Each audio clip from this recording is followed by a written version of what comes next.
Hiram L. Andrews. Tous les droits sont réservés du 10 au 12 août 1989. La conférence de Joseph Smith. J'ai toujours aimé les paroles de Brigham Young qui a dit « J'ai envie de crier Alléluia toute la journée quand je pense que j'ai jamais connu Joseph Smith, le prophète mormon. » Il y a aussi la déclaration d'évaluation inspirée et précise de John Taylor, qui a eu été placée dans les Doctrines et Alliances, dans laquelle il a dit « Joseph Smith, le prophète et voyant du Seigneur, a plus fait, à l'exception de Jésus seulement, pour le salut des hommes dans ce monde, que tout autre homme qui ait jamais vécu. » Le prophète Joseph se tient à la tête de la dispensation de la plénitude des temps, la dispensation dans laquelle toutes les autres dispensations doivent finalement être rassemblées afin de constituer la plénitude des temps, ou la plénitude des dispensations, et afin de donner aux justes de tous les âges une plénitude de gloire dans le monde éternel. Lorsque cela est accompli, alors, comme dit le Seigneur dans la section 29, verset 30, les derniers seront les premiers. Le prophète Joseph Smith se tiendra dans le statut approprié comme l'un qui a non seulement fait le plus pour le salut des hommes sur cette terre, à l'exception du Christ seulement, mais il se tiendra à côté du Christ dans les mondes éternels en relation avec l'œuvre du Seigneur. Le prophète Joseph Smith était vu et écrit par beaucoup de gens. L'un des observateurs les plus sophistiqués était Josiah Quincy de la célèbre famille Quincy. Josiah devenu plus tard maire de Boston. Lui et Charles Francis Adam ont rendu visite au prophète Joseph Smith en mai 1844, un peu plus d'un mois avant le martyre. Quincy écrivit plus tard un livre intitulé Figure of the Past, et le dernier chapitre s'intitule Joseph Smith ad novo. Il commence ce chapitre avec ces mots. Il n'est nullement improbable qu'un futur manuel à l'usage des générations encore à naître contiendra une question comme celle-ci. Quel Américain historique du XIXe siècle a exercé l'influence la plus puissante sur le destin de ses compatriotes? Et il n'est nullement impossible que la réponse à cette question peut s'écrire ainsi. Joseph Smith, le prophète mormon. Et la réponse, comme aussi absurde qu'il peut paraître à la plupart des hommes vivants actuellement, peut être un lieu commun évident pour leurs descendants. L'histoire réserve de telles surprises et des paradoxes tout aussi étonnants que celui-ci. L'homme qui a établi une religion à cette époque de libre débat, qui a été et est aujourd'hui accepté par des centaines de milliers de personnes comme un émissaire direct du Très-Haut, un être humain si rare, ne doit pas être éliminé en bombardant sa mémoire d'épithètes peu recommandables. Fanatique, imposteur, charlatan, il peut l'être, mais ces noms durs ne fournissent aucune solution aux problèmes qui nous posent. Les fanatiques et les imposteurs vivent et meurent chaque jour, et leur mémoire est enterrée avec eux. Mais les merveilleuses influences que ce fondateur de religion a exercées et exerce encore le met en relief devant nous, non comme un voyou à incriminer, mais comme un phénomène à expliquer. Puis il continue et parle du prophète. Au cours de son article, il le décrit. Un homme de belle apparence. Voilà ce que le passant aurait distinctivement murmuré en rencontrant cet individu remarquable qui a façonné le moule qui devait modeler les sentiments de tant de milliers de ses compagnons mortels. Mais Joseph Smith était plus que cela. Et il parle ensuite des grands hommes qu'il a côtoyés, ceux qui dégageaient du charisme, de la personnalité, du caractère, toutes ces choses qui font la grandeur d'un être humain. Il identifie un gentleman du nom d'Elisha R. Potter de Rhode Island. Puis il commente comme suit. De tous les hommes que j'ai jamais rencontrés, ces deux, Porter et le prophète Joseph Smith, semblent les mieux dotés de cette faculté royale qui dirige par droit intrinsèque la vie et les intérêts des autres. Un vieux monsieur qui s'est joint à l'Église au commencement de l'Église et s'établit plus tard à Logan, Utah, a été interviewé un jour par un journaliste qui lui a demandé s'il connaissait Joseph Smith. Il dit « Est-ce que je connaissais le prophète Joseph? Eh bien, je devrais penser que je l'ai fait. J'ai été l'un de ces hommes engagés pendant plusieurs années, ce qui signifie simplement que j'étais un membre de sa famille. Eh bien, quel genre d'homme était-il de toute façon? Demanda l'enquêteur. Le vieux vétéran a regardé attentivement son interlocuteur et a répondu. C'était l'homme au plus grand cœur, le plus courageux et le plus entier que j'ai jamais connu. C'est ce qu'il était. Si je n'ai jamais aimé un homme, c'est bien Joseph Smith. En dehors de toutes ses relations avec la prêtrise, c'était un homme admirable, un homme bon. Je vous le dis, au moins c'est la façon dont je le considérais. C'était un amoureux des bons chevaux, et il n'y avait pas de meilleurs chevaux dans ce pays que le vieux Charlie et Joe Duncan, les deux animaux qu'il montait. Et il n'y avait pas beaucoup de meilleurs cavaliers non plus autour d'eux que le prophète. Joe Duncan était une oseille, alezan et était une beauté. Mais il n'était pas un aussi beau cheval que Charlie. Un gros cheval noir avec une étoile sur le front. Les ennemis du prophète le connaissaient à son cheval quand il avait Charlie, et plusieurs fois, à la ferme, cette étoile a dû être peinte sur son front pour les tromper. Joseph Smith avait beaucoup d'affection pour ses chevaux, et nous les jeunes pensions qu'il était le meilleur coursier de la terre. Le prophète était toujours gentil et sympathique à sa façon, mais il n'avait pas peur de réprimander quelqu'un, et je n'ai jamais connu personne qui soit plus franc que lui. Il appelait un chat, c'est sûr, et il était aussi courageux et intrépide qu'il était franc. Il était certainement un homme parmi les hommes. Un autre des premiers convertis qui a parlé du prophète était le patriarche Lorenzo Hatch. Il nous donne un petit aperçu intéressant de sa nature et de son caractère. Il a dit « Je suis plutôt fier et reconnaissant que j'ai connu Joseph Smith, car je n'ai pas besoin du témoignage d'un autre homme pour savoir quel genre de personne il était. Je le sais moi-même. Et c'était aussi un bon homme. Je peux vous le dire. Il était courageux, intrépide et franc, mais il était aussi gentil et sympathique.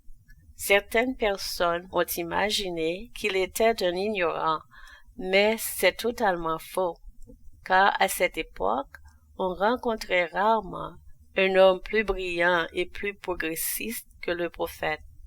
Joseph Smith était un bel homme, grand, athlétique, rapide, actif et à peu près la plus belle silhouette à cheval que j'ai jamais vue. Je n'ai jamais rencontré un homme que j'admirais aussi sincèrement, et j'en ai aussi rencontré quelques-uns. Vous ne pouviez tout simplement pas vous empêcher de l'aimer. Il était si prévenant, si sympathique et si viril. Un autre bon monsieur du nom de Jacob Earl a parlé de la présence dominante du prophète Joseph Smith. Cette faculté royale que Josiah Quincy mentionne est de sa force d'esprit et de corps, et surtout cette supériorité d'âme qui était l'un de ses traits distinctifs.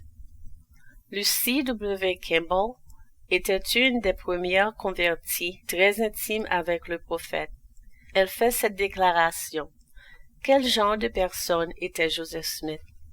Ayant été associé avec lui dans la vie, je veux répondre qu'il mesurait 6 pieds et pesait environ 200 livres. Ses yeux étaient bleus et tendres, ses cheveux d'un beau brun doux et ondulé. Il était bien proportionné, sa carrure droite et gracieuse. Il se déplaçait avec un air de dignité qui lui est propre. Il avait 38 ans et demi lorsqu'il fut martyrisé. Naturellement, il était courtois, gentil et obligeant, franc avec tous les hommes, amis et ennemis. Il était d'une gaieté remarquable pour quelqu'un qui avait vu des amis éprouvés, martyrisés autour de lui et subi les calomnies infligées, les vexations des procès, la trahison des intimes et les attentats multipliés contre sa personne à sa vie, ainsi que ses soucis de beaucoup d'affaires. Pourtant, son influence parmi ses amis était très grande, et il lui était aussi ardemment attaché que ses ennemis lui étaient violemment opposés.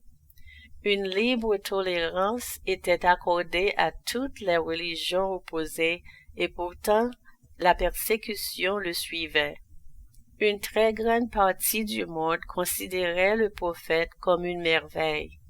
À avouer le mystère de son pouvoir et sa grandeur inexprimable. Le prophète a vécu une vie humble et droite. Le monde ne le connaissait pas. Il ne cherchait que le salut de la famille humaine. Lorsque les étrangers lui demanda comment se faisait qu'il détenait un tel pouvoir sur le peuple, il répondait qu'il leur enseignait les bons principes et ils se gouvernaient eux-mêmes. Peter Burnett a été le premier gouverneur de l'État de Californie. Avant cela, il vivait dans le Missouri et s'y trouvait à l'époque des difficultés du Missouri. Avant cela, il vivait dans le Missouri et s'y trouvait à l'époque des difficultés du Missouri. Ayant une profession juridique, il a été l'un des avocats du prophète Joseph Smith dans les difficultés liées à l'expulsion des saints des derniers jours de l'État du Missouri. Plus tard, Burnett a écrit sur le prophète Joseph Smith et l'a décrit ainsi de ses expériences avec lui. Il a dit, « Joseph Smith était un homme extraordinaire. J'étais son avocat en 1838 et 1839. Je l'ai étudié en tant d'homme, pas sa religion, et je l'ai connu en tant qu'homme. Joseph Smith mesurait au moins 6 pieds et pesait 180 livres ou plus. Je pense que la bonne cuisine d'Emma a eu raison de son tour de taille quand il est entré dans la période de nouveau. Il n'est certainement pas un homme ordinaire. Il possédait la persévérance la plus indomptable et était un bon juge des hommes. Il se considérait comme né pour commander, et il a commandé. Ses opinions étaient étranges et frappantes, ses manières sérieuses. On ne pouvait qu'être intéressé. Il y avait autour de lui un air gentil et familier, qui plaisait. Il était courtois dans les discussions et ne s'opposait pas brusquement à un adversaire, mais avait la déférence nécessaire pour les sentiments des autres. Ses opinions et ses illustrations étaient les siennes. Il avait une grande influence sur les autres. Puis il a parlé du prophète fait prisonnier là-bas à Far West, et il a été confiné dans un endroit que le général Doniphan appelait le bullpen. où ils mettent les prisonniers mormons et les ont traités très durement. Mais le prophète, avec la personnalité magnétique qu'il avait, apporte cette déclaration de Peter Burnett. Il dit: après une courte période de 5 jours, Joseph avait réussi à apaiser ses ennemis au point qu'il pouvait se déplacer sans protection, sans danger. Il était un homme fort et athlétique et était connu pour avoir été un lutteur. Les gardes ont proposé de combattre un de leurs hommes. Smith a courtoisement refusé au motif qu'il était maintenant un ministre de l'Évangile. Les hommes ont assuré au prophète qu'il n'y aurait pas de paris ou de jeu d'argent, que tout se ferait dans la bonne humeur. Le prophète y consentit donc. Ils choisirent le meilleur homme parmi eux, et Joseph Smith l'a jeté plusieurs fois de suite, au grand amusement des spectateurs. Joseph Smith était un orateur éloquent et a fait une belle apparition. Sidney Rigdon ne possédait pas l'intellect natif de Joseph et lui manquait la détermination et la volonté de Joseph. Eh bien, le prophète était une personne unique. Il était un homme parmi les hommes. Un officier d'artillerie des États-Unis a parlé de lui comme suit. Joseph est un homme d'apparence noble, un Mohammed à chaque pouce de lui. Qui ne dira pas que le prophète mormon ne fait pas partie des grands esprits de l'époque? Le New York Herald, dans un article sur le mormonisme à l'époque du prophète, l'a exprimé ainsi. Joseph Smith, le président de l'Église, prophète, voyant et révélateur, à 36 ans, mesure 6 pieds de haut en pompe et pèse 212 livres. C'est un homme d'un plus haut niveau de talent et d'une grande indépendance de caractère, ferme dans son intégrité et dévoué à sa religion. En tant qu'orateur public, il est audacieux, puissant et convaincant. Et tant que chef, il est sage et prudent, mais intrépide en tant que commandant militaire, courageux et déterminé en tant que citoyen, affable et gentil aux manières fades et à l'allure noble. Probablement par P. Pratt, qui a vécu avec lui, a voyagé avec lui et a été l'un des premiers membres du Collège des 12, nous donne une image du prophète aussi précise que nous l'avons. L. de Pratt écrit ce qui suit.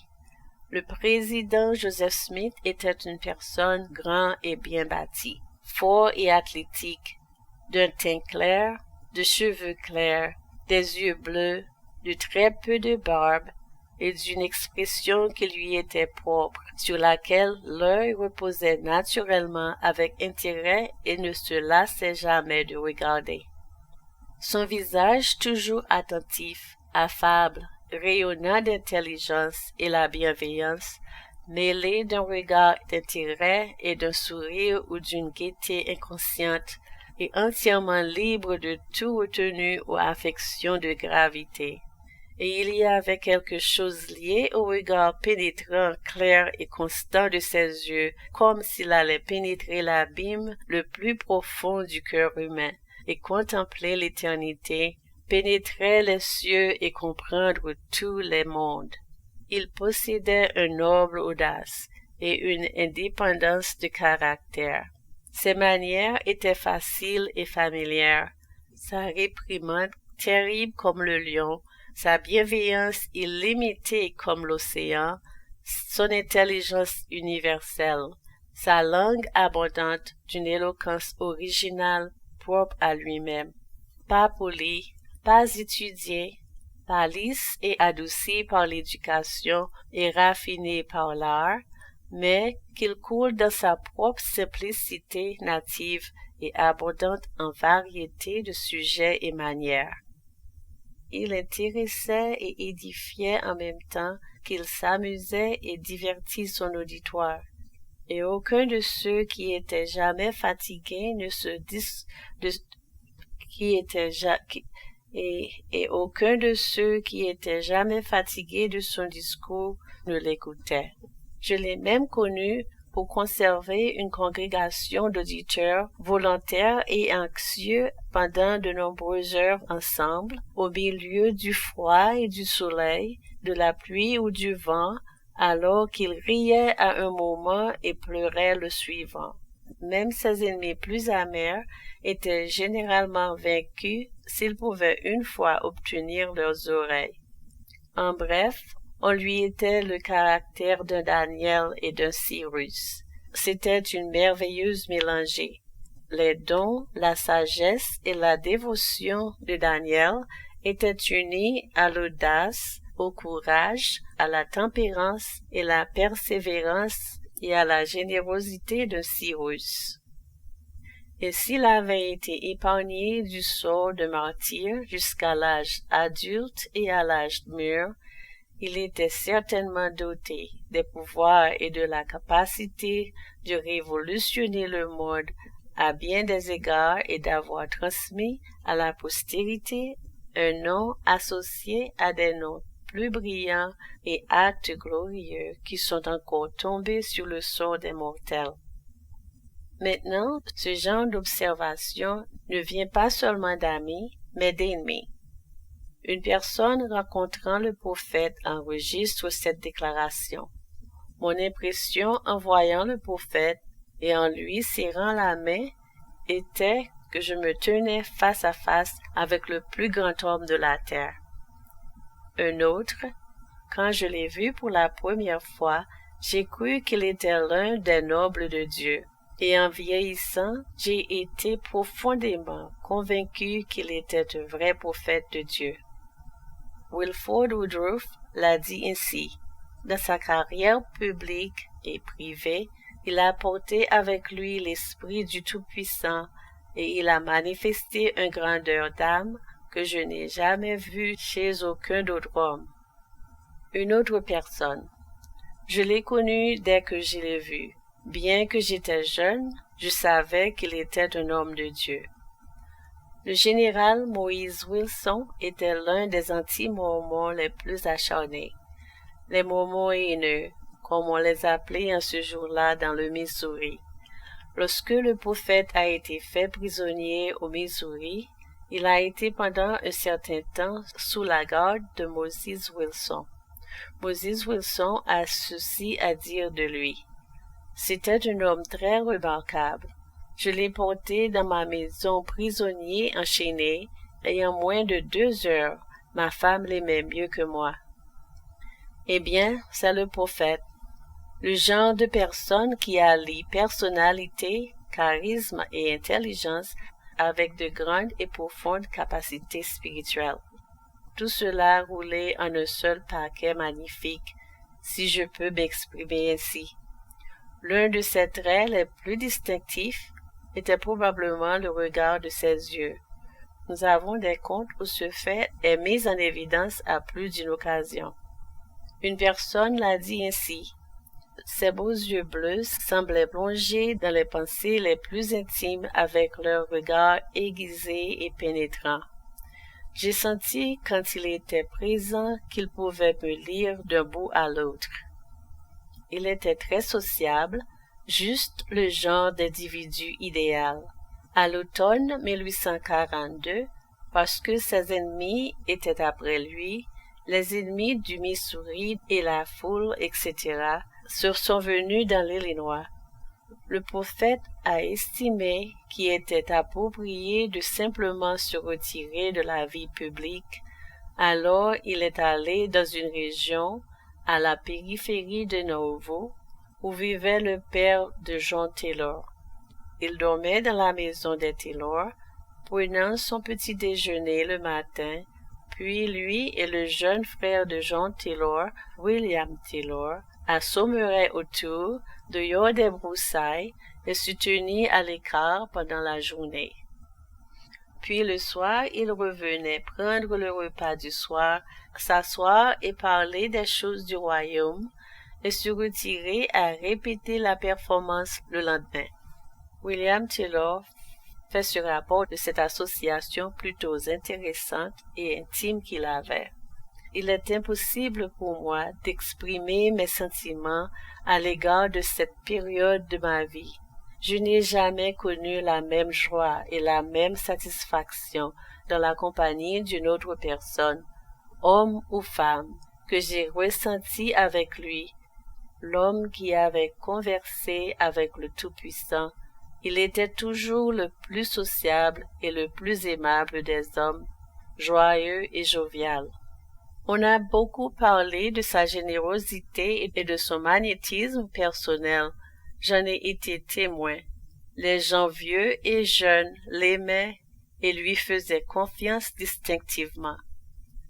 Emmeline B. Wells, qui est devenu plus tard le célèbre en tant qu'écrivain mormon et président de la Société du Secours ici dans la région de Salt Lake, était une convertie à l'époque de Nauvoo et a bien connu le prophète Joseph Smith.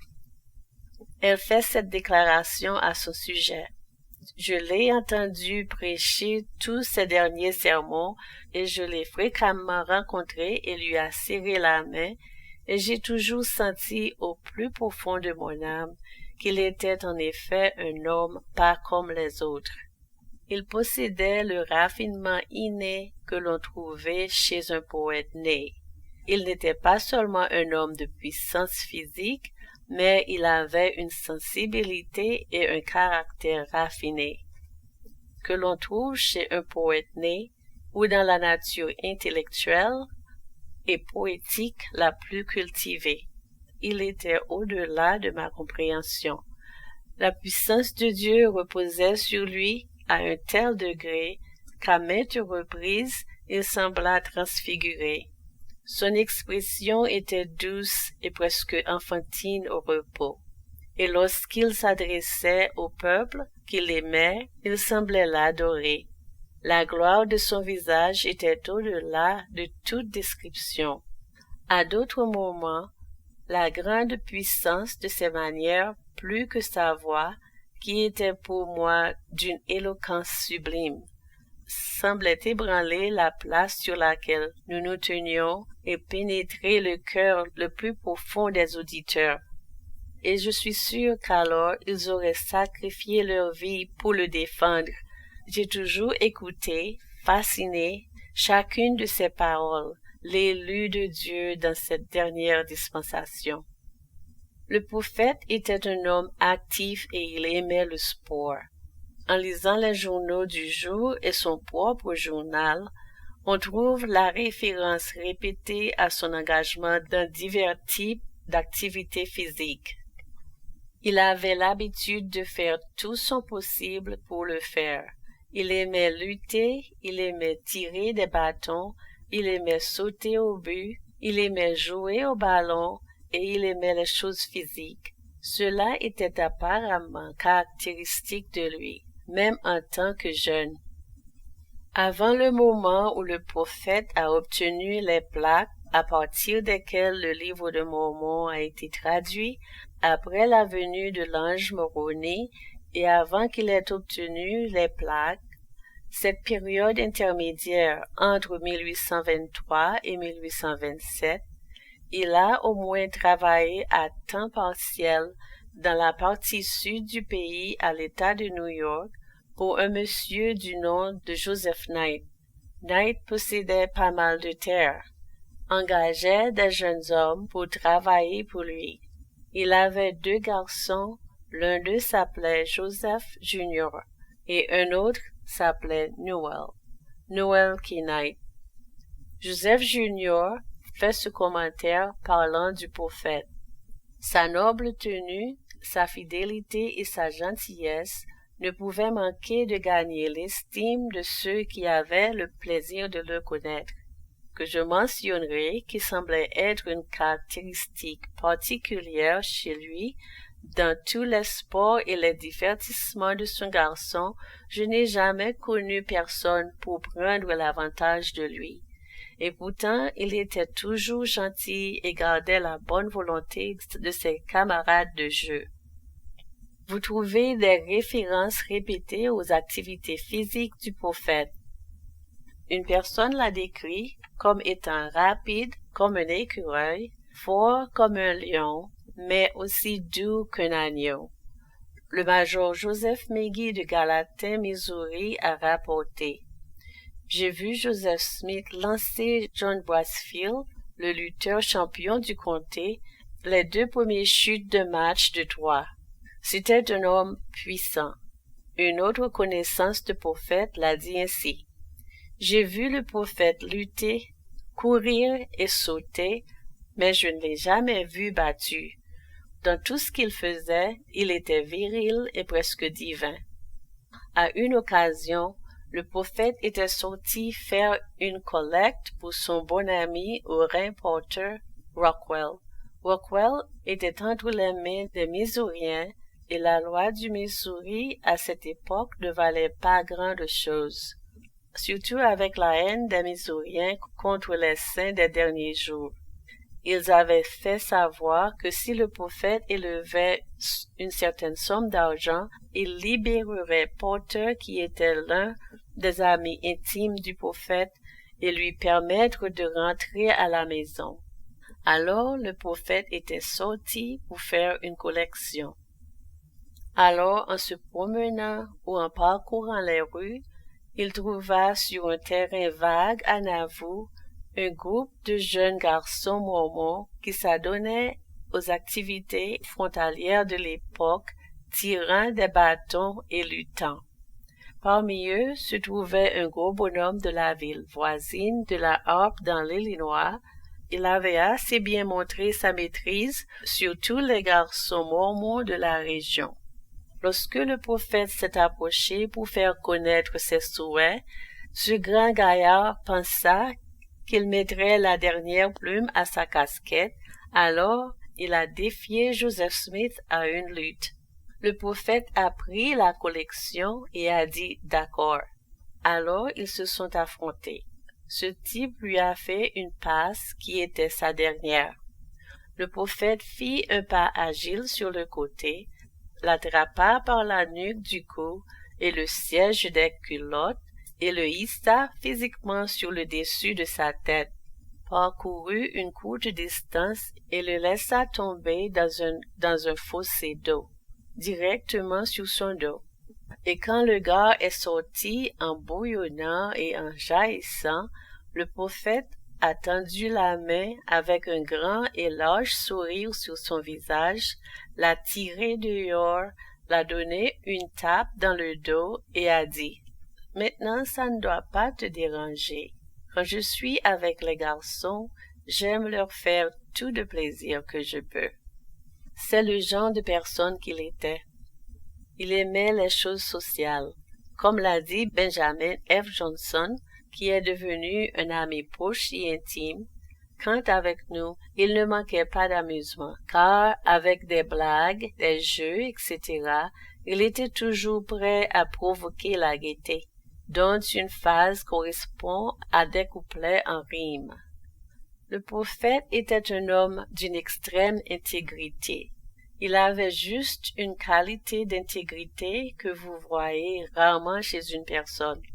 Ce genre de choses, cette qualité, l'en a amené au point où dans ses sentiments et sa pensée, il a simplement fait tout ce qu'un être humain devrait faire. Il traitait les autres complètement et pleinement comme il voudrait qu'ils le traitent.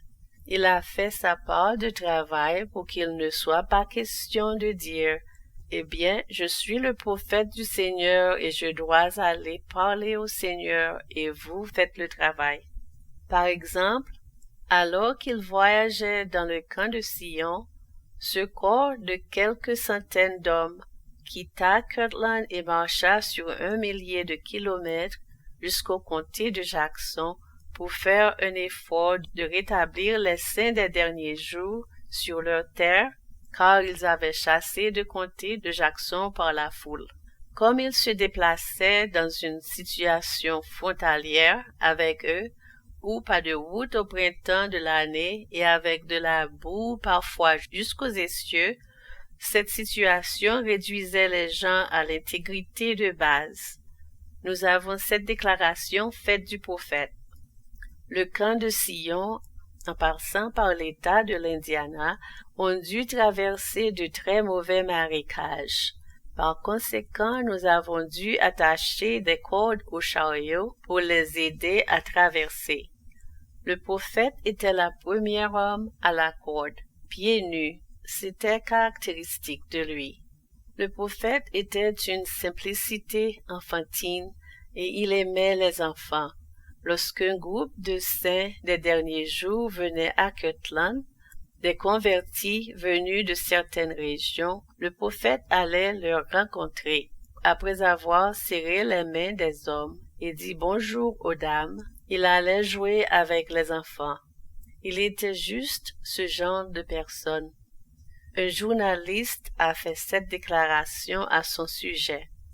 Joseph était connu pour son amour enfantin et sa familiarité avec les enfants, et il n'a jamais semblé se sentir qu'il perdait de son honneur et de sa dignité en le faisant. S'il entendait un enfant pleurer, il se précipitait hors de la maison pour voir s'il a été blessé. Une autre déclaration. C'était un grand favori parmi les enfants. Je l'ai connu plusieurs fois pour s'arrêter en passant devant les cours de récréation quand nous n'étions pas à l'école, et serrer la main des filles et jouer au ballon et aux billes avec les garçons. Une autre déclaration. Une illustration marquée de son caractère était son amour pour les enfants. Il n'a jamais vu un enfant, mais ce qu'il désirait pour le prendre et le bénir. Et il en a béni beaucoup, les prenant dans ses bras et sur ses genoux. Je me suis moi-même assis sur ses genoux. Il aimait tellement les enfants qu'il se démenait pour parler à un petit, ce qui est pour moi un trait frappant de la vraie virilité. Il avait un amour tout aussi vrai pour la race humaine. Puis voici enfin la disposition du prophète Joseph quand il a vu de petits enfants dans la boue. Il les prenait dans ses bras et lavait la boue de leurs pieds nus avec son mouchoir. Oh, comme il était gentil avec les vieux et avec les petits enfants. Il avait toujours un sourire pour ses amis et était toujours de bonne humeur. C'est le genre de personne qu'il était, dans le sens des dotations de base. Changeons de vitesse et parlons de notre aspect de la vie du prophète. Il a été élevé dans les conditions frontalières ou semi-frontières. Lorsque sa mère Lucy Mack appela la famille, Joseph Smith père les ayant précédés à Palmyre, il lui restait environ 2 centimes après avoir fait le voyage de la Nouvelle-Angleterre à New York. Ils y ont établi une terre juste couverte d'arbres. Vous savez que vous ne cultivez pas beaucoup de blé lorsque vous avez des arbres si épais que vous pouvez à peine voir le soleil. Ils sont donc déployés tous leurs efforts d'abord pour défricher la terre, puis pour travailler à côté pour obtenir les produits de première nécessité.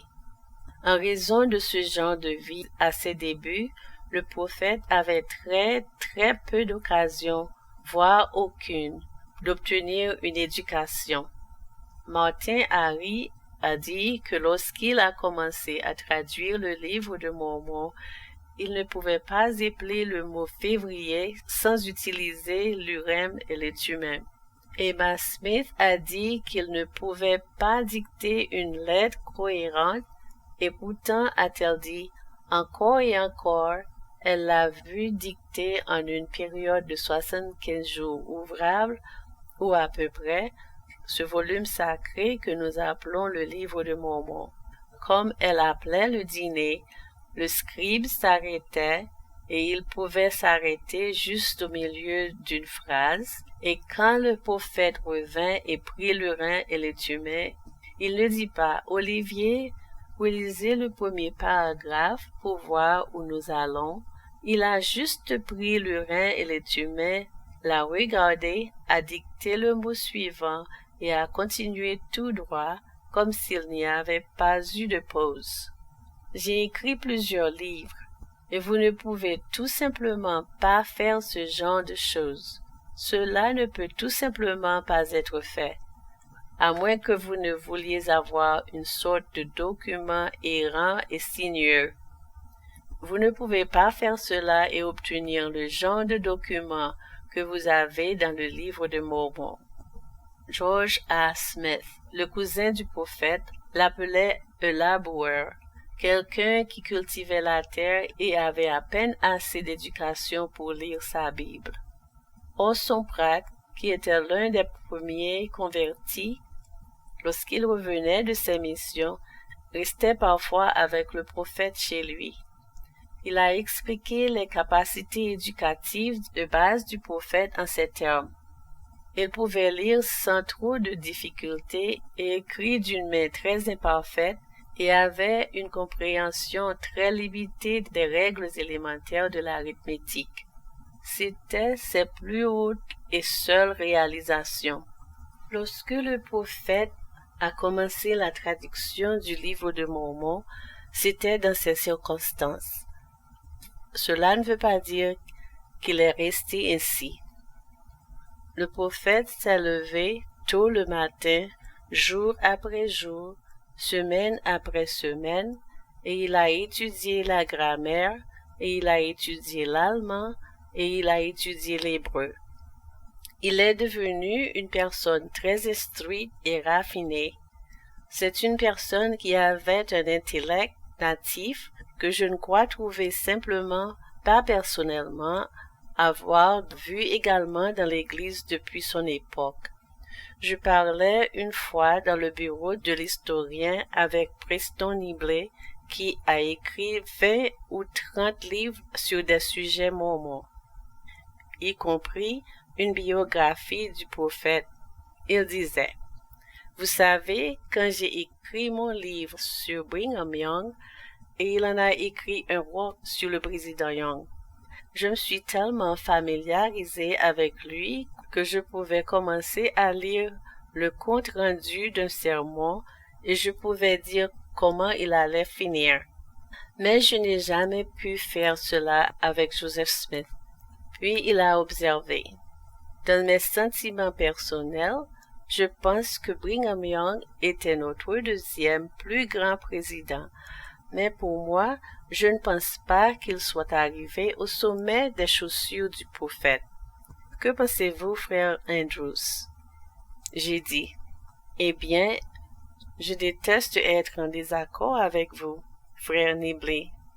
Ce genre de l'a ramené. » Et il dit: « Eh bien, qu'en pensez-vous? » J'ai dit: « Je ne pense pas qu'il soit monté jusqu'au sommet des semelles du prophète. Maintenant, peut-être qu'il était plus précis que moi. Mais le prophète avait un formidable intellect natif et il avait une soif insatiable de connaissances. Maintenant, peut-être que certains d'entre vous, les gens sophistiqués, ne sauront pas exactement ce que signifie cette comparaison. Quand il a dit de Joseph: « C'était le veau qui allaitait 3 vaches. » Il a juste ne pouvait pas en avoir assez. Il était ce genre de personne. Quand il a commencé la traduction du livre de Mormon, il l'a fait dans ces circonstances extrêmement humbles. Il a commencé avec un ami et voisin pas trop loin de ce qu'il vivait, du nom de Martin Harry, qui était alors un fermier aisé. Le Seigneur a demandé au prophète d'inviter Martin à venir l'aider à traduire le livre de Mormon. Le prophète a envoyé un message à Martin: « Viens chez nous ce soir et parlons-en. » Alors Martin s'est rendu là-bas jusqu'à la maison des Smith. Ils ont parlé de la chose. Joseph lui racontera l'histoire, et Martin ne savait pas s'il voulait y croire ou non. À cette époque, le prophète avait les plaques en sa possession, mais comme vous le savez, il n'était pas autorisé à permettre à quiconque de voir le contenu ou de voir le dossier lui-même. mais il les avait dans une vieille boîte d'ontarien en verre. Il a permis à Martin Harris de ramasser la boîte en verre et pour la secouer, pour la cliqueter. Il pouvait entendre les plaques métalliques cliqueter là-dedans. Après la visite, Martin est entré chez lui en réfléchissant à ce qu'on lui avait dit et à ce qu'il avait vécu. Dans son esprit, c'est ainsi qu'il l'a évalué. Il a dit: « Je savais que la famille Smith n'avait pas assez d'argent pour acheter autant d'or, et je savais que le contenu devait être soit de l'or ou du plomb. Je savais aussi qu'ils n'avaient pas assez d'argent pour acheter autant de plomb. J'ai donc dû conclure que le prophète avait trouvé des plaques d'or, parce qu'il y avait là quelque chose de métallique qui pesait assez lourd pour être de l'or ou de plomb, et il n'avait tout simplement pas assez d'argent pour acheter autant de plomb. » Lorsque le prophète est allé avec Martin à Harmony en Pennsylvanie, où ils ont commencé à traduire, puis Martin a perdu la première unité de l'abrégé de Mormon, appelé le Livre de Léhi, de 116 pages. Oliver Cowdery vint ensuite travailler avec lui au printemps de 1829. À ce moment, le prophète était pratiquement dépourvu de toute subsistance. Il était lié d'amitié avec la famille Knight, comme je l'ai indiqué. Il a travaillé pour Joseph Knight. Apparemment, Joseph Knight savait qu'il travaillait là-bas sur le Livre de Mormon. Alors un jour, il a pris son chariot et l'a chargé de provisions. Quand il est arrivé là-bas, il n'a pas pu trouver le prophète. Le prophète et Oliver essayaient de trouver du travail parce qu'il était tellement désespéré. Il les trouva finalement et subvint à leurs besoins physiques. Puis il a constaté qu'il n'avait pas de papier sur lequel écrire la traduction et qu'il n'avait pas d'argent pour acheter le papier. Alors, Joseph Knight va en ville et achète tout un tas de feuilles de papier. Il indique que dans ces circonstances, le prophète commence la traduction. Le beau-père du prophète vivait juste en face de chez Joseph et Emma. Isaac L. était un grand chasseur et un grand trappeur, et il possédait dans la cour arrière une vieille cachette. C'était une vieille cabane qu'il avait aménagée pour y accrocher les peaux. Quand il écorchait une moufette, il la suspendait là, ou un rat musqué, ou un castor, ou quelque chose comme ça. Il l'accrochait là. Le prophète a commencé la traduction du Livre de Mormon là-bas dans la vieille maison de cachette d'Isaac L., écrivant le manuscrit sur du papier fourni par Joseph Knight et vivant de la nourriture que Joseph Knight fournissait et incapable d'appeler le mot février sans utilisant le rime et le tumim. Telles étaient les circonstances à partir desquelles l'Évangile est venu en ce jour. Et pourtant, le prophète était quelqu'un avec une capacité native formidable, une intelligence formidable, une capacité d'esprit formidable, et d'une foi telle qu'il pouvait se tenir sur terre dans la condition mortelle et sa tête être au-dessus du voile, où il pouvait pénétrer les cieux et où il a reçu des soins d'êtres angéliques bien plus que nous ne le réalisons. Dans ces circonstances alors, cette grande œuvre a vu le jour. Pour cette raison, certains de ses associés ultérieurs parlent des contrastes de sa vie. John Taylor, par exemple, l'a dit de cette façon. Je peux vous dire ce qu'il m'a dit.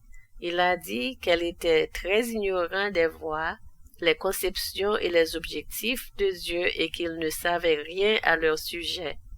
Il était un jeune à l'époque de sa vision, ignorant les questions religieuses ou les systèmes ou les théories du jour. Il était ignorant des lettres comme le monde là, mais l'homme le plus profondément savant et le plus intelligent dans l'au-delà que j'ai jamais rencontré dans ma vie. Et j'ai voyagé des centaines de milliers de milles, été aux différents continents et mêlé à toutes les classes et croyances de personnes. Pourtant, je n'ai jamais rencontré un homme aussi intelligent que Joseph Smith. À mon avis, Brigham Young était le disciple le plus ardent et le plus dévoué du prophète Joseph Smith. Le président Young a décrit les sectaires contemporains comme étant aussi aveugles que la ténèbre égyptienne, sans information correcte sur le ciel, l'enfer, Dieu, les anges ou les démons. Mais quand j'ai vu Joseph Smith, il a pris le ciel au sens figuré et l'a ramené sur terre. Et il a pris la terre et l'éleva et ouvrit avec clarté et simplicité les choses de Dieu. Et c'est la beauté de sa mission. Puis, à une autre occasion, il l'exprima ainsi. De mon expérience, je n'ai jamais laissé passer une occasion d'entrer en contact avec le prophète Joseph et de l'entendre parler en public ou en privé. Alors, afin que je prise la compréhension de la fontaine d'où il parle. À l'époque du prophète Joseph, de tels moments étaient plus précieux pour moi que toutes les richesses du monde.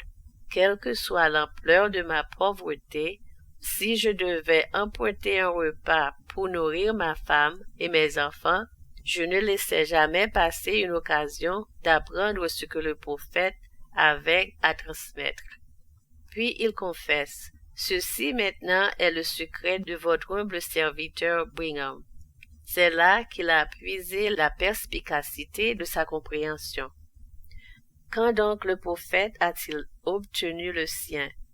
Comment a-t-il été éduqué? J'ai 4 diplômes universitaires, dont un doctorat, et j'échangerai tous les miens sans même cligner les yeux contre seulement la moitié de ce que Joseph Smith avait et ce qu'il a obtenu en matière d'éducation.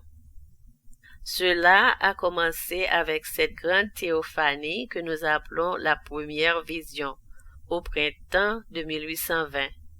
Quand il sortit du bosquet sacré, il en savait plus sur Dieu et sur la nature de Dieu que tout le monde chrétien réuni.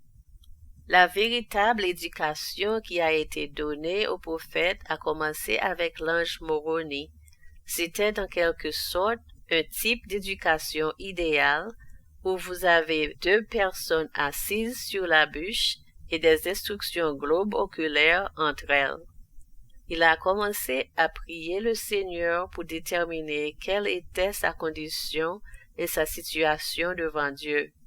Il dit, « Dans cette situation, des heures se sont coulées sans nombre, combien ou combien peu, je ne sais pas, et il n'est pas non plus en mesure de m'informer. Mais je suppose que cela devait être 11 ou 12 heures et peut-être plus tard, car le bruit de l'agitation de la famille à la retraite avait cessé depuis longtemps. » Tout en continuant à prier pour une manifestation, que d'une certaine manière ses péchés étaient pardonnés, s'efforçant d'exercer la foi dans les Écritures, tout à coup une lumière comme celle du jour, seulement d'une lumière plus pure, et une apparence et une luminosité bien plus glorieuses, firent irruption dans la chambre. En effet, pour utiliser sa propre description, la première vue fut comme si la maison était remplie d'un feu dévorant et inextinguible. Cette soudaine apparition d'une lumière aussi brillante qu'on doit naturellement s'y attendre serait un choc ou une sensation visible aux extrémités du corps. Il fut cependant suivi avec un calme et une sérénité d'esprit et un ravissement écrasant de joie qui surpassa l'entendement, et en un instant, un personnage se tint devant lui. Bien que la chambre a été auparavant remplie de lumière au-dessus de l'éclat du soleil, comme je l'avais décrit auparavant, mais il semblait y avoir une gloire supplémentaire entourant ou accompagnant ce personnage, qui brillait avec un degré accru d'éclat au milieu duquel il se trouvait. Et bien que son visage fût comme l'éclair, il était pourtant d'une apparence agréable, innocente et glorieuse, à tel point que toute peur était bannie du cœur, et que rien d'autre que le calme n'envahissait l'âme. Moroni a commencé à citer des prophéties bibliques. Dans la déclaration officielle que nous avons dans la Perle de Grand Prix, vous avez certaines des références scripturaires identifiées par le prophète que Moroni a citées. Mais si vous l'avez sur le compte d'Oliver Cowdery, il vous en donne littéralement beaucoup plus. Il commence sa description en disant « Maintenant je comprendrai peut-être pas exactement les mots que l'ange a répétés, mais je vais vous donner les substances et les références scripturaires. » Puis il continue page après page, et quand il a fini, il dit « Encore une fois, je n'ai peut-être pas suivi les mots exacts, mais je vous ai donné un récit fidèle de la substance. » Alors Moroni passa un temps considérable à expliquer les écritures bibliques au prophète. Mais ce n'est pas tout. En plus de cela, Moroni a utilisé des moyens divins d'instruction. Vous vous souvenez quand le prophète rapporta que Moroni lui avait parlé des plaques d'or sur la colline du Cumorah? Dit-il, alors qu'il parlait de ce dépôt là-bas sur la colline, dit-il, « La vision s'ouvrit pour que je puisse voir, et cela si clairement, que lorsque j'y suis allé le lendemain, je n'ai eu aucune difficulté à trouver l'endroit. C'est ce genre d'instruction visuelle. » Par exemple, Oliver Cowdery nous donne cette déclaration de la manière dont Joseph Smith a été enseigné. Quand Dieu manifeste à ses serviteurs les choses qui doivent venir ou celles qui ont été, il le fait en les dévoilant par le pouvoir de cet esprit qui comprend toujours toutes choses. Et tant de choses peuvent être montrées et rendues parfaitement claires à la compréhension un peu de temps que le monde qui sont occupés toute leur vie à en apprendre un peu, regarder la relation de celui-ci et sont disposés à l'appeler faux. Remarquez maintenant, dit-il, vous comprendrez par là que pendant que ces choses glorieuses étaient répétées, la vision a également été ouverte afin que notre frère ait été autorisé à voir et à comprendre beaucoup plus complètement et parfaitement que je ne suis capable de vous le communiquer dans l'Écriture. Par exemple, Moroni lui a parlé des anciens habitants de ce continent, mais il ne s'est pas contenté de lui dire, il le lui montrait. Dans la lettre de Wentworth, d'où nous tirons les articles de foi, le prophète a écrit ce qui suit. J'ai été informé au sujet des habitants aborigènes de ce pays et on m'a montré qui ils étaient et d'où ils venaient, un bref aperçu de leur origine, de leur progrès, de leur civilisation, les lois, les gouvernements, de leur justice et de leur iniquité, et la bénédiction de Dieu leur étant retirée en tant qu'un peuple m'a été révélée. Il connaissait le livre de Mormon parfaitement, même avant d'avoir retiré les plaques sur la colline. Il avait vu la colonie de Léhi, il avait vu leur arrivée sur cette terre, il avait vu toute l'histoire s'éclaircir jusqu'à la fin, et tout cela par des moyens visuels, là, en septembre 1823. Imaginez avoir ce genre de compréhension à quoi ressembleraient les soirées familiales de la famille Smith par cela. Mère Smith nous en parle un peu, et il les avait. Elle dit, au cours de nos conversations du soir, et elle parle de 1823 et 1824, à cette période. Joseph nous donnait de temps en temps quelques-uns des récits les plus amusants que vous puissiez imaginer. Il décrivait les anciens habitants de ce continent, leur habillement, leur façon de voyager et les animaux sur lesquels ils montaient. Leurs villes, leurs bâtiments, avec tout détail, leur mode de guerre et aussi leur culte religieux. Ce qu'elle ferait avec autant de facilité apparemment que s'il avait passé toute sa vie parmi eux. Dans une autre déclaration, Mère Smith dit « Pendant la journée, nos fils s'efforçaient d'achever leurs travaux le plus tôt possible et disaient « Mère, dîne tôt pour que nous puissions passer une longue soirée à écouter Joseph. » Parfois Joseph décrivait l'apparence des Néphites, leur façon de s'habiller et de se battre, leurs outils d'agriculture et bien des choses qu'il avait vues en vision. Oliver Cowdery nous donne deux exemples scripturaires de la manière dont Joseph Smith a été enseigné.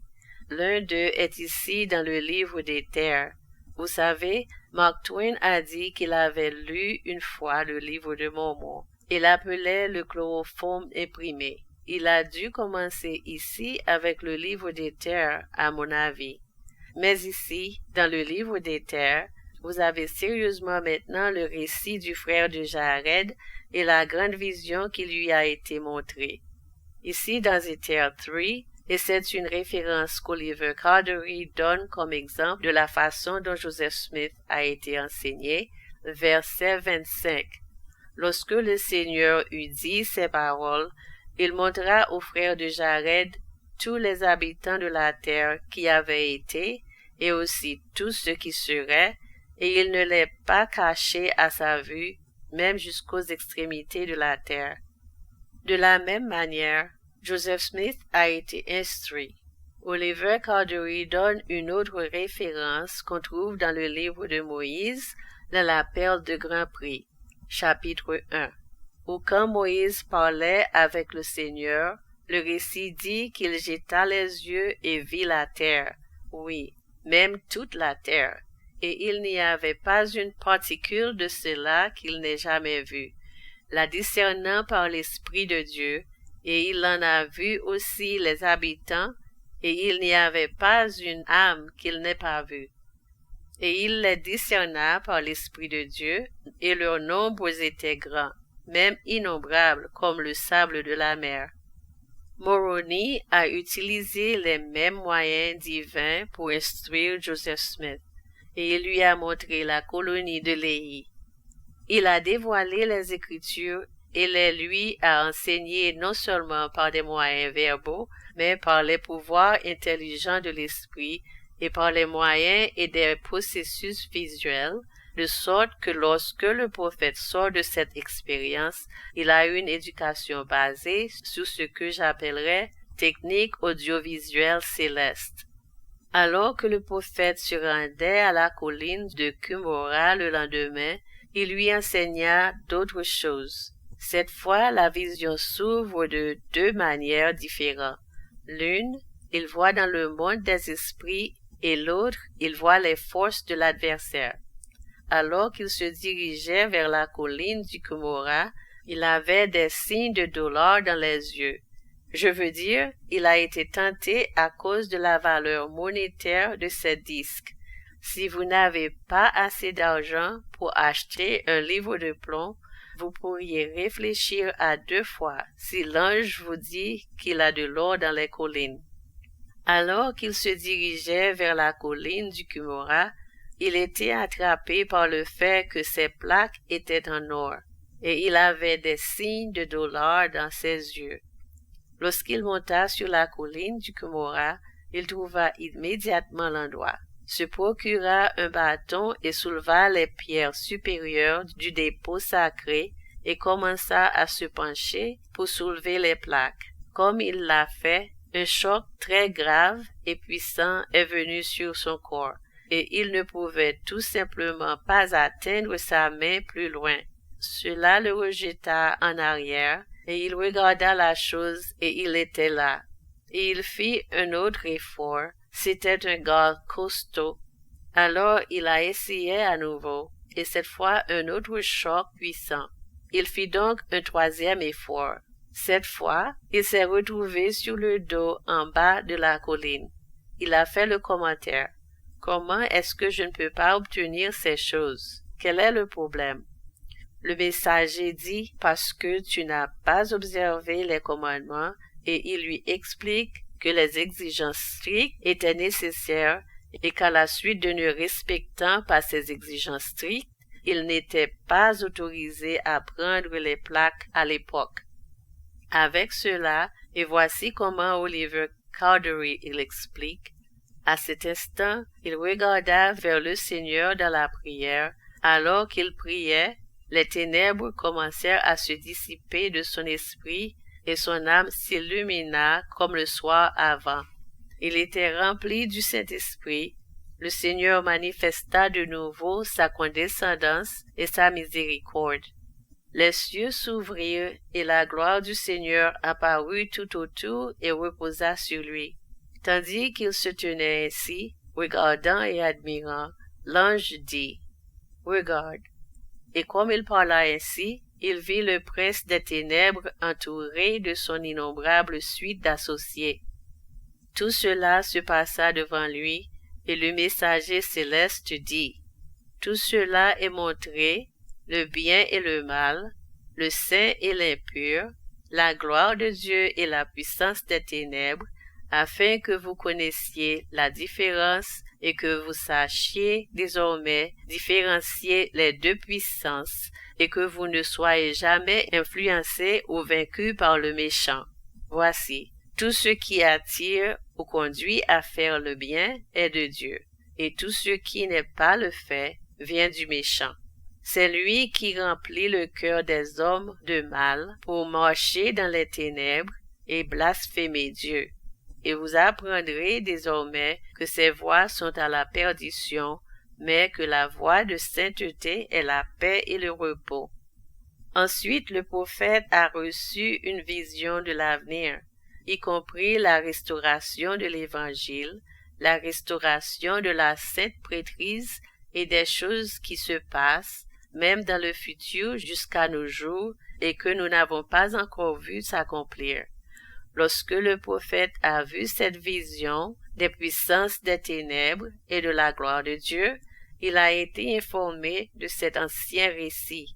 Il dit, « La plénitude de l'évangile de Jésus-Christ y est contenue tel qu'il a été donné au peuple du Seigneur sur cette terre, et lorsqu'il sera présenté par la puissance de Dieu, il sera emporté aux gentils, dont beaucoup le recevront, et après cela, la semence d'Israël sera amenée au bercail. » Puis il poursuit et explique que lorsque cela arriva, la persécution augmentera et ceux qui ne sont pas bâtis sur le roc chercheront à te renverser et chercheront ta vie. Lorsqu'ils seront interprétés, le Seigneur donnera la sainte prêtrise à certains et ils commenceront à proclamer cet évangile et à baptiser d'eau. Et après qu'ils auront le pouvoir de donner le Saint-Esprit par l'imposition de leurs mains, alors la persécution fera rage de plus en plus, car les iniquités des hommes seront révélées et ceux qui ne sont pas bâtis sur le roc chercheront à renverser cette Église, mais elle augmentera d'autant plus opposée et répandue de plus en plus loin, augmentant leur connaissance jusqu'à ce qu'ils soient sanctifiés. Et notez ceci, ils reçoivent un héritage où la gloire de Dieu reposera sur eux. Maintenant, nous parlons de retourner dans le comté de Jackson, de construire Sion, où la dotation spirituelle sera donnée, parce que nous construisions finalement Sion et faisons des choses que nous devrions faire. La dotation spirituelle sera telle que le Seigneur créera sur chaque lieu d'habitation du mont Sion et sur toutes les assemblées un nuage et de la fumée le jour et un feu flamboyant la nuit. Ce genre de dotation spirituelle. Il dit donc que cette œuvre se poursuivra jusqu'à ce que finalement les saints recevront un héritage où la gloire du Seigneur reposera sur eux.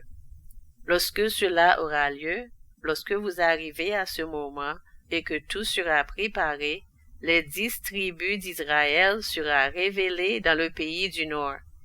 quand les distribue entre tels. Certaines personnes pensent que nous sommes déjà en train de les rassembler. Eh bien, nous rassemblerons Israël, c'est vrai, parce qu'Israël n'est pas seulement dans un corps, mais ils sont aussi dispersés à travers le monde. Mais il y a un corps, et c'est vers ce groupe de personnes que Jésus s'est rendu et a servi après avoir visité les Néphites. Ils doivent revenir, et il indique que leur retour est après que les saints ont été sanctifiés et ont reçu un héritage où la gloire du Seigneur repose sur eux. Il poursuit en disant, « Et quand cela sera accompli, ou quand les distributs viendront, alors s'accomplira cette parole du prophète, et il cite Ésaïe 59, verset 20. Et le Rédempteur viendra vers Sion, et à ceux qui reviennent de la transgression en Jacob, dit l'Éternel. » Beaucoup d'entre nous attendent la seconde venue, nous en parlons de temps en temps, et nous faisons généralement référence à cette grande apparition mondiale où Christ vient dans la gloire, dans les nuées du ciel, et chaque œil le voit, et les méchants ont consumé, et les justes sont enlevés à sa rencontre, et son royaume est rendu universel. Mais ce que nous ne comprenons pas parfois, c'est que le Christ apparaîtra parmi les justes de son peuple et vivra parmi eux pendant quelques années avant de venir dans le monde dans la gloire. Et ceci aura lieu, cette apparition du Christ, comme Moroni l'a expliqué, aura lieu après deux événements antérieurs. Premièrement, après que les saints aient finalement vécu l'Évangile au point de recevoir un héritage où la gloire du Seigneur repose sur eux. Et puis après, les distributs viennent des pays du Nord. Alors, après ces deux choses, les paroles d'Isaïe seront accomplies, celui qui écrit que le Rédempteur viendra à Sion et à ceux qui se détournent de l'impiété en Jacob. Voir, par exemple, les explications de Jésus aux Néphites dans 3 Néphi, chapitre 20, verset 22 et 21, verset 25.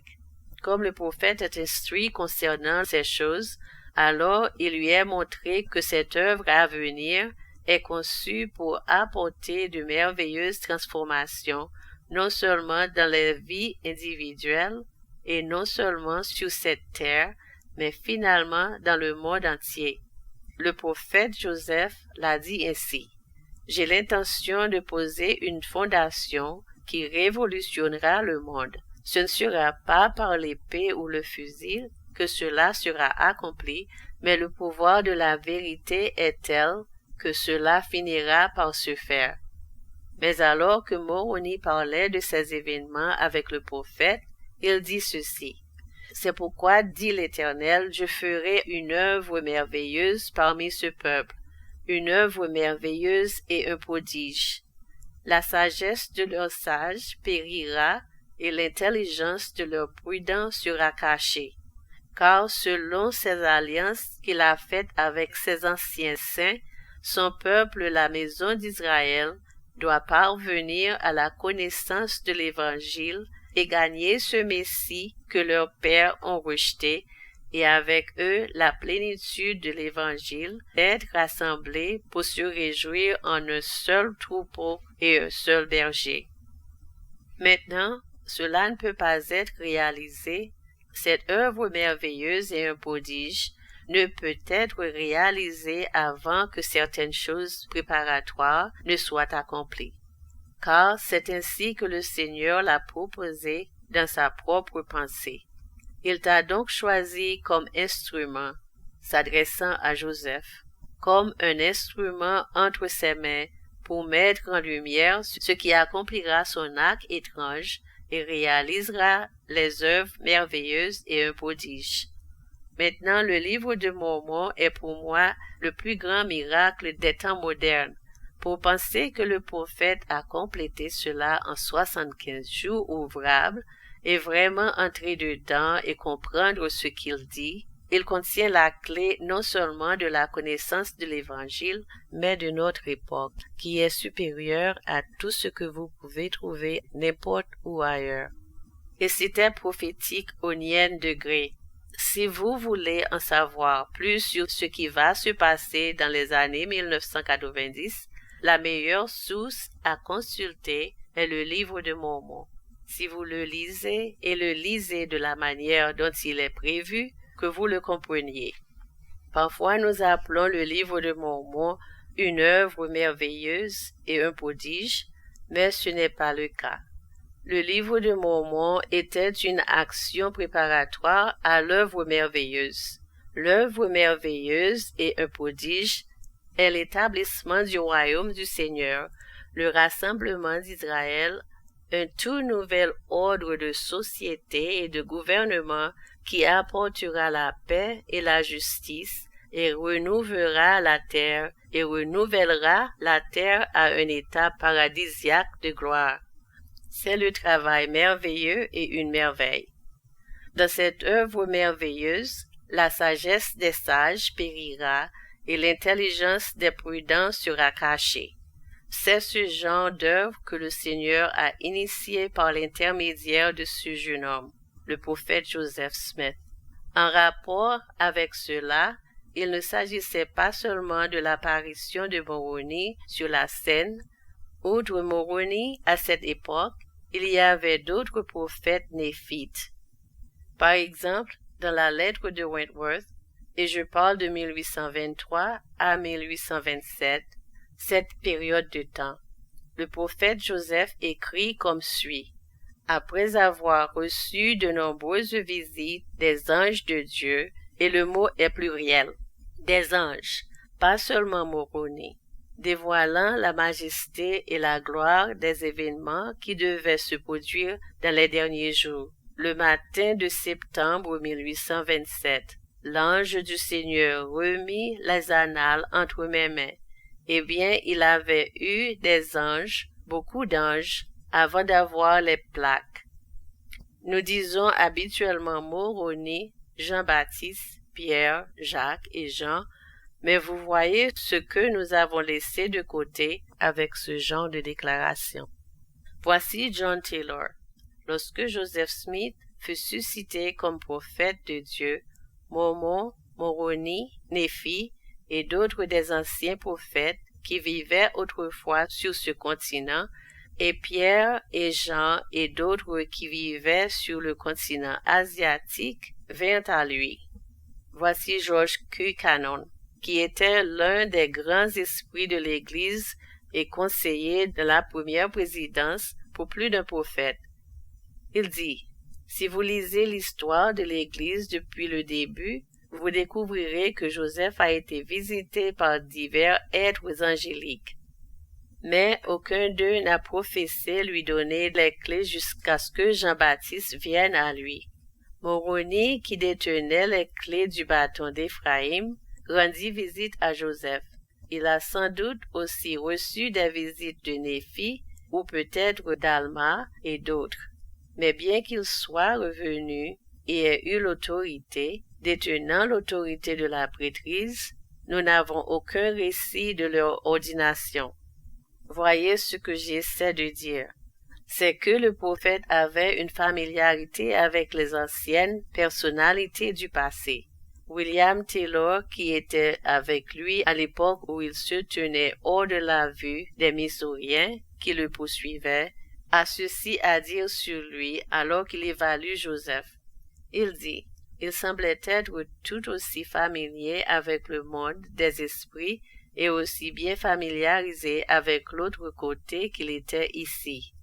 Si vous lisez la section 128 de Doctrine et Alliance à propos des versets 20 et 21, vous constatez que le prophète décrit un bon nombre des événements majeurs de l'introduction de cette dispensation. Il commence par la venue de Moroni et parle ensuite d'autres événements qui se sont produits. Michel, qui était Adam, est apparu sur les rives de la rivière Susquehanna. Il parle de Pierre, Jacques et Jean. Puis, au verset 21, il dit ceci. Et encore la voix de Dieu dans la chambre du vieux père Whitmer, à Fayette, comté de Sénéca, et à divers moments, et en divers endroits, à travers tous les voyages et les tribulations de cette Église de Jésus-Christ des saints des derniers jours. Et la voix de Michel, l'archange, la voix de Gabriel, qui était Noé, et de Raphaël, et de divers anges depuis Michel ou Adam jusqu'à nos jours, tous déclarant leur dispensation, leurs droits, leurs clés, leurs honneurs, leur majesté et leur gloire, et le pouvoir de leur sacerdoce. Comme le président John Taylor en parlait, il dit ceci: bien que l'Église fût si peu nombreuse, les principes et les desseins de Dieu furent pleinement développés à la vision de l'esprit de Joseph Smith, et il regarda les choses qui devaient se produire dans les derniers jours associées à la dispensation que le Tout-Puissant lui demandait d'introduire. Il apprit de temps à autre, par communication des cieux, les grands événements qui devraient se produire dans les derniers jours. Il comprit les choses passées et comprit les diverses dispensations et les desseins de ces dispensations. Non seulement il avait développé les principes, mais il connaissait les parties qui officiaient en tant que dirigeants de ces dispensations. Et d'un certain nombre d'entre eux, il reçut l'autorité, les clés, la prêtrise et le pouvoir pour l'accomplissement des grands desseins du Seigneur dans les derniers jours. John Taylor énumère les personnes suivantes avec lesquelles le prophète connaissait intimement: Abraham, Isaac, Jacob, Noé, Adam, Seth, Enoch, Jésus, le Père, les apôtres néphites et les apôtres asiatiques. Si vous vouliez que le prophète décrive Adam, il le ferait, et il l'a fait parfois. Certaines personnes ont l'idée qu'Adam était une sorte de mi-babouin ou de mi-singe ou une autre sorte de personnalité, mais Adam avait un physique parfait avec suffisamment de puissance physique pour vivre près de 1000 ans, et c'est plus que n'importe lequel d'entre nous ici. Je veux dire, il pouvait dépasser n'importe qui ici, quand il avait 600 ans.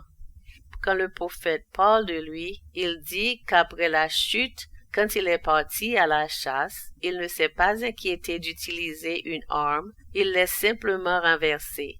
À une autre occasion, il parle d'Adam et dit qu'il était un très bel homme, un homme d'une grande force.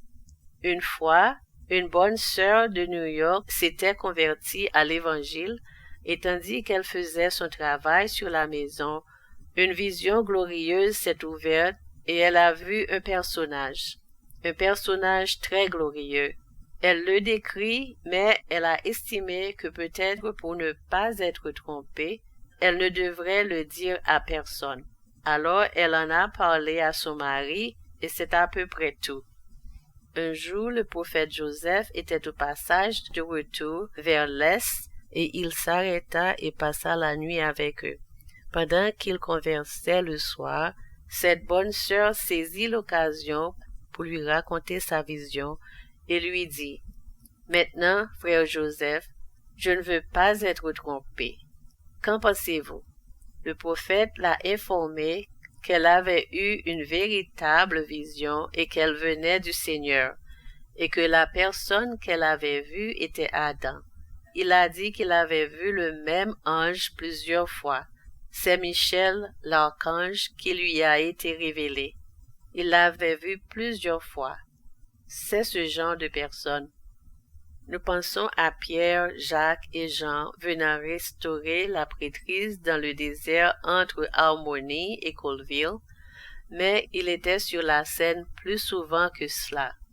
Dans le Missouri, le prophète a dit une fois aux frères: « Je parlais à l'apôtre Pierre l'autre jour, et voici ce qu'il m'a dit. » Et lorsque vous entendez les hommes comme Heber C. Kimball parler, ils vous disent que Pierre et Jean étaient dans le temple pendant au moins 1 heure et demie à une occasion, le temple de Kirtland.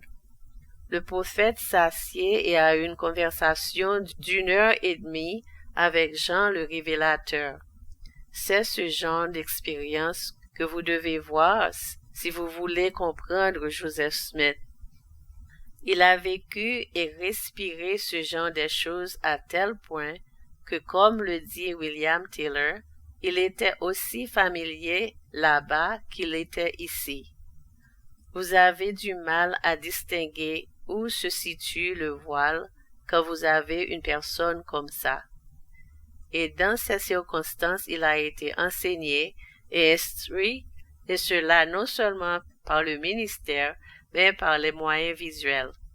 Et c'est sur cette base que beaucoup de ce que nous avons, que nous appelons l'Évangile, est donné. Nous parlons des 3 degrés de révélation de la gloire. Si vous lisez la section 76, le prophète vous dit que lui et Sidney Rigdon travaillaient sur la révision inspirée de la Bible. Lorsqu'ils sont arrivés à un certain passage du 5e chapitre de Jean, il leur a été donné différemment de ce qui est écrit dans la version King James. Comme cela leur était donné, ils s'émerveillaient, et comme ils s'émerveillaient, la gloire du Seigneur reposait sur eux. Alors la vision s'ouvrit, et ils virent le destin futur de la famille humaine. Il y avait environ 12 de personnes dans la salle à ce moment-là, ou du moins avant que tout ne soit terminé. L'un de ces hommes était un bon frère du nom de Philo-Dibble. Il nous donne ce récit. Joseph disait par intervalles, « Qu'est-ce que je vois ?» comme on pourrait dire en regardant par la fenêtre et en voyant ce que tous dans les salles ne pouvaient pas voir. Alors il racontait ce qu'il avait vu ou ce qu'il regardait. Alors Sidney répondait, « Je vois la même chose », et répétait ce qu'il avait vu ou était en train de voir. Joseph répondait, « Je vois la même chose ». Cette façon de parler, dit le frère Dibble, a été répétée à de courts intervalles jusqu'à la fin de la vision. Et pendant tout ce temps, pas un mot n'a été prononcé par une autre personne. Pas un son ou un mouvement n'a été fait par personne qu'autre que Joseph et Sidney. Il m'a semblé qu'il n'avait jamais bougé une articulation ou un membre pendant le temps que j'étais là-bas, soit plus d'1 heure avant la fin de la vision. Il est arrivé un peu en retard. Joseph était assis fermement et calmement tout le temps au milieu d'une gloire magnifique, mais Sidney était assis mou et pâle, apparemment aussi souple qu'un torchon. En observant, Joseph dit souriant, « Frère Sidney n'est pas habitué à cela comme moi. » C'est dans ce genre de circonstances que nous obtenons non seulement la vision des 3 degrés de gloire, et ce que nous avons dans la section 76 n'est qu'une petite fraction de ce que Joseph Smith a reçu. Ici, dans les enseignements, Joseph fait cette observation. Je pourrais expliquer 100 fois plus que je n'ai jamais eu des gloires et du royaume qui se sont manifestées à moi dans la vision, si je n'avais la permission et si le peuple était prêt de les recevoir. Vous voyez, je pourrais vous donner 100 fois le plus que ce qu'il y a dans la section 76. C'est ce genre de choses que nous devons voir pour apprécier Joseph Smith. Il y a un récit du prophète où il dit quelque chose comme ceci. Après avoir fini de traduire le livre de Mormon, j'ai pris l'Urim et le Thummim et j'ai lu la Bible. Maintenant, permettez-moi de m'arrêter ainsi 1 minute. L'Urim et le Thummim opèrent sur un principe visuel. Quand Abraham avait l'Urim et le Thummim, si vous lisez Abraham 3, il dit, « Maintenant, moi, Abraham, j'avais l'Urim et le Thummim que l'Éternel, mon Dieu, m'avait donné à Ur des Chaldéens, et j'ai vu que les étoiles étaient grandes, et l'une d'elles était la plus près du trône de Dieu. et il en avait beaucoup de grandes qui étaient près de lui. Puis il enregistre sa grande vision des cieux stellaires auxquels nous appartenons, avec Kolob comme grand orbe gouvernant cette galaxie. L'Urim et le Thummim fonctionnent sur un principe visuel. L'une des choses que Moroni a enseignées au prophète quand il était assis sur la colline avec lui pendant ces 4 années était comment utiliser l'Urim et le Thummim. Quand il a finalement obtenu les plaques, il était beaucoup plus fasciné par l'Urim et le Thummim que par les plaques elles-mêmes. Il y est d'abord allé, comme je l'ai dit, avec le signe de dollar dans ses yeux, mais quand il l'a finalement obtenu, il était beaucoup plus intéressé par l'Urim et le Thummim que par les plaques, car il a dit, « Je peux regarder dans cette chose et voir tout ce que je veux voir. » Lorsque le prophète a terminé la traduction du livre de Mormon, il a dit, « J'ai pris l'Urim et le Thummim et j'ai lu la Bible. J'ai lu le livre de la Genèse et j'ai vu les choses qui y sont consignées. Pensez une minute à ce que cela inclut. C'est la création, le jardin, la chute, la période antédiluvienne, le déluge jusqu'à Abraham, Isaac et Jacob, etc. J'ai lu le livre de l'Exode et j'ai vu les choses qui y sont racontées. C'est le grand exode d'Israël. C'est mieux, j'en suis sûr, que ce qu'a fait Cecil B. DeMille. Puis il dit, « J'ai ainsi continué d'un livre à l'autre jusqu'à ce que je l'ai lu en entier. Toute la Bible défilait devant moi comme un grand panorama. » Puis il a en quelque sorte pensé au pasteur sectaire qui le bombardait, le vieil ignorant Joe Smith, etc. Et il a dit, « J'ai oublié 1000 fois plus de choses sur la Bible qu'ils n'en ont jamais su. » Lorsque le prophète a traduit le livre de Mormon, il n'a pas seulement traduit en tant qu'intellect brillant, il a traduit en tant que voyant. Il traduisait par un moyen visuel. Par exemple, ici dans le chapitre 8 du livre de Mosaïa, nous avons un récit où les Néphites voulaient connaître les annales jarédites. Amon a eu une petite perspicacité pour aider le roi Néphite. Verset 13. Amon lui dit, « Je peux certainement vous dire au roi d'un homme qui peut traduire les annales, car il a de quoi regarder et traduire toutes les annales qui sont de date ancienne. C'est un processus visuel, il a de quoi regarder, et c'est un don de Dieu. Et les choses sont appelées interprètes, et personne ne peut y regarder sans qu'on lui ait commandé, de peur qu'il ne cherche ce qu'il ne doit pas et qu'il périsse. Et quiconque est commandé d'y regarder, le même est appelé voyant, le mot racine étant voir. » Lorsque Joseph Smith a traduit, il l'a fait en tant que voyant. Ici, dans la section 3, le Seigneur fait référence au livre perdu de Léhi, le manuscrit de 116 pages que Martin Harry a perdu. Il fait cette déclaration au verset 12. « Et quand tu rendras ce que Dieu t'a donné, la vue et le pouvoir de traduire, » qu'a-t-il donné à Joseph à traduire? Il lui a donné la vue et le pouvoir de traduire. Ainsi, le prophète a traduit en tant que voyant, par des moyens visuels. Quand il s'agit d'organiser l'Église, il ne s'est pas contenté de s'asseoir et de comprendre comme il devrait être organisé. On lui a montré l'organisation de l'Église en vision. Si vous lisez l'article 107, où il est question du collège des 70, il est dit que c'est selon la vision qu'ils doivent être organisés. Puis il poursuit en expliquant l'organisation qu'il avait vue en vision.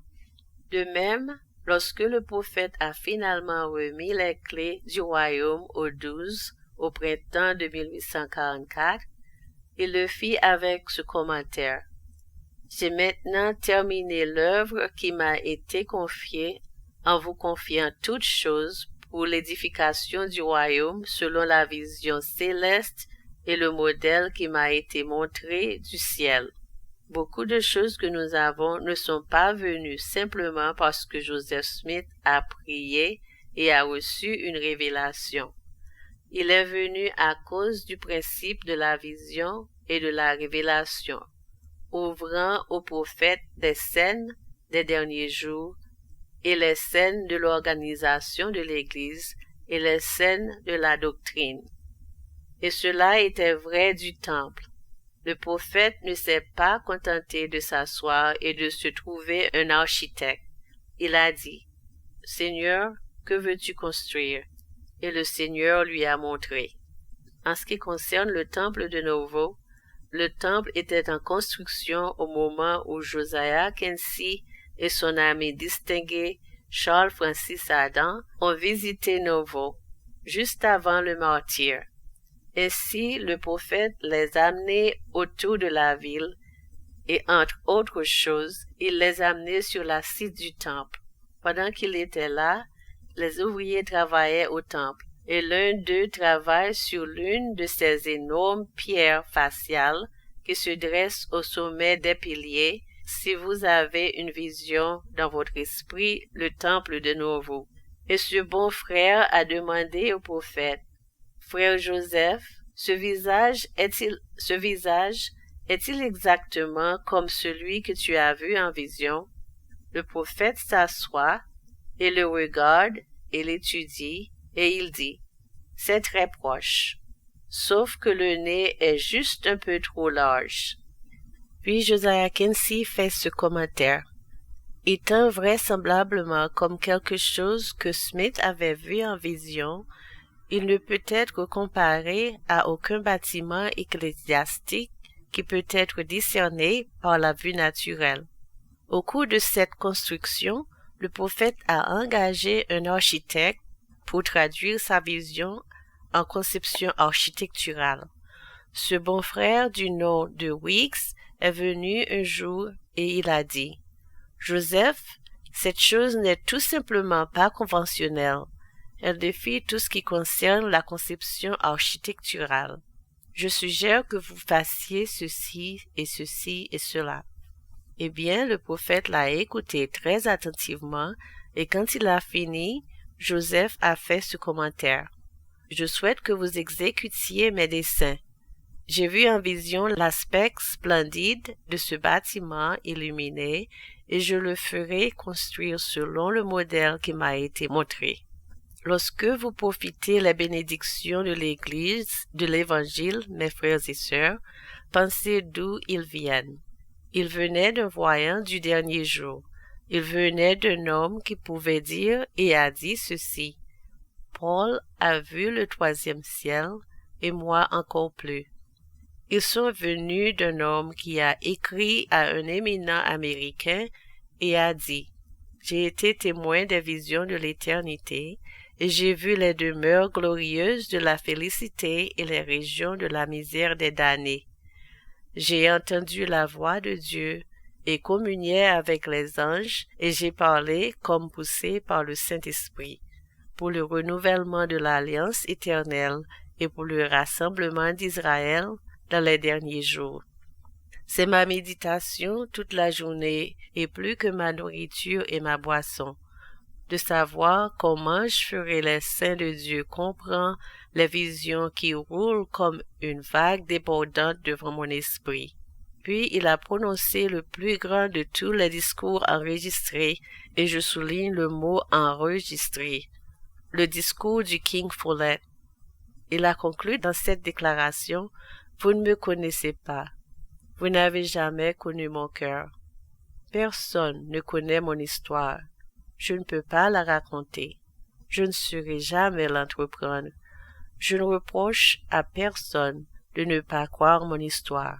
Si je n'avais pas vécu ce que j'ai vécu, je ne pourrais pas y croire moi-même. » Sur cette base, alors que nous parlons du prophète et que nous l'évaluons, permettez-moi de vous donner ici 1 ou 2 déclarations en guise de conclusion. Je vais ranger la plupart du reste de mes notes et revenir à un commentaire ou 2 qui peut être utile dans la conclusion ici de mes remarques.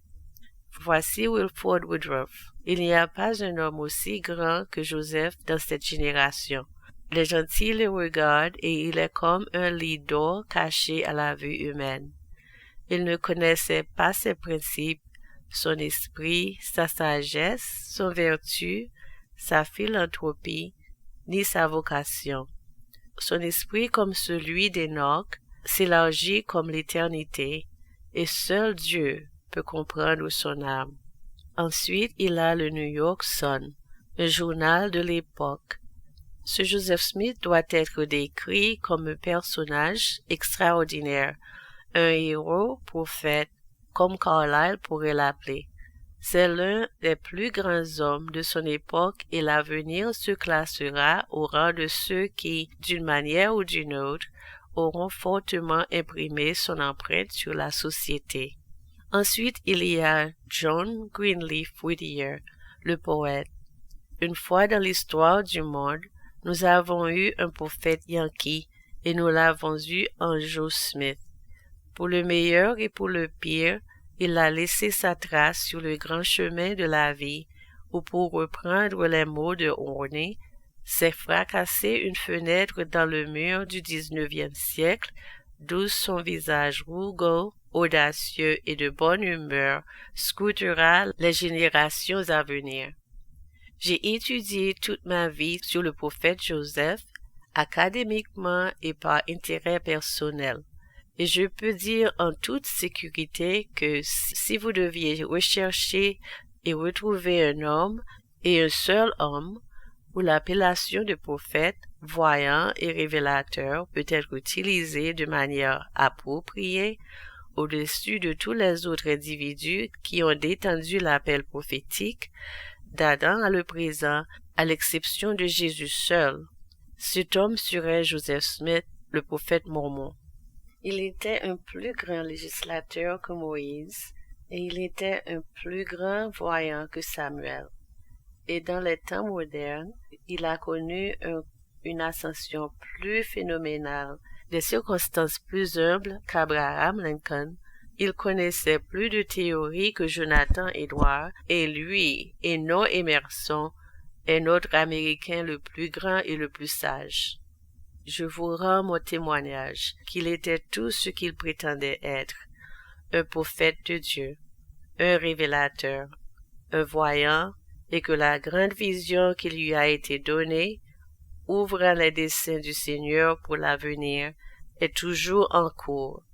En fait, la plus grande partie reste encore à faire, et il y a des choses qui se produiront dans un avenir pas très lointain, qui seront les événements majeurs de la dispensation et qui éclipseront tout ce qui s'est passé jusqu'à présent, à l'exception de ces grandes expériences fondatrices que Joseph Smith a lui-même vécues, la première vision, Moroni et d'autres. Et vous, les gens, vivez sur le seuil, que le Seigneur vous bénisse, pour saisir la vision de l'œuvre du prophète et pour faire ce que vous avez été prédestinés et désignés pour le faire. C'est mon humble prière au nom sacré de Jésus-Christ. Amen.